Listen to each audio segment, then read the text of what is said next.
এর সাথে এটা আমার প্রথমবার নয়, এটা হচ্ছে আমার দ্বিতীয়বার এবং আশা করব আগামী অনেকবারই হবে। বেসিক্যালি এই এজেন্সির যে সিস্টেম, যেভাবে এরা ট্যুর করায় এবং হচ্ছে যে সার্ভিস, সেটা অবশ্যই ভালো। আর গত বছর যখন এসেছিলাম তখন এই পাখিরালয় হয়েছিলাম, এবার একটা নতুন জায়গায় আর কি গিয়েছিলাম যে রিসর্টটা তো দারুণ। বিশেষ করে রিসর্টের যে এনভায়রনমেন্ট এবং রুমগুলো, সেগুলো সত্যি তারিফে কাবিল। আর সেই সাথে বলবো যে আপনারা যারা সুন্দরবন বেড়াতে আসছে তাদের সবসময় একটা হয়তো মাথায় অনেকেই ভাবেন যে সুন্দরবনে বাঘ, সুন্দরবনে একটা বাঘ দেখবো, বন্য প্রাণী দেখবো, এই চিন্তাগুলো করলে হবে না। সুন্দরবনকে ভালোবেসে, মানে সুন্দর মন নিয়ে সুন্দরবনে আসতে হবে, এটা আমার ব্যক্তিগত অভিমত। এবং সুন্দরবন এর আগে যখন এসেছিলাম শীতকালে এর সিজন ছিল, কিন্তু এই বছর ইলিশ উৎসবে এসেছি। আর ইলিশ উৎসবে কিন্তু সুন্দরবন সত্যিই জমে গিয়েছে। বিশেষ করে খাওয়া দাওয়া, ইলিশের যে কত রকম আইটেম আজকে আমরা ট্রাই করলাম। ইনফ্যাক্ট আজকে লাস্টে এসে তো আমরা ইলিশ বিরিয়ানি ট্রাই করলাম, যেটা আমি ফার্স্ট টাইম আজকে আর কি খেলাম, কোনো ইলিশ বিরিয়ানি খাইনি।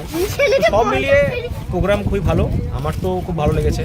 এবং আমি সবাইকে বলবো যে অন্তত যারা বছরে 3-4 বার করে দার্জিলিং বা পাহাড়ে বেড়াতে যান, অন্তত তাদের বছরে বেড়ানোর তালিকায় সুন্দরবনকেও রাখুন। এবং সুন্দরবন এবার থেকে বছরে 2বার হোক, একটা ইলিশ উৎসবে সুন্দরবন হোক, একটা শীতকালে সুন্দরবন হোক। ধন্যবাদ, থ্যাংক ইউ।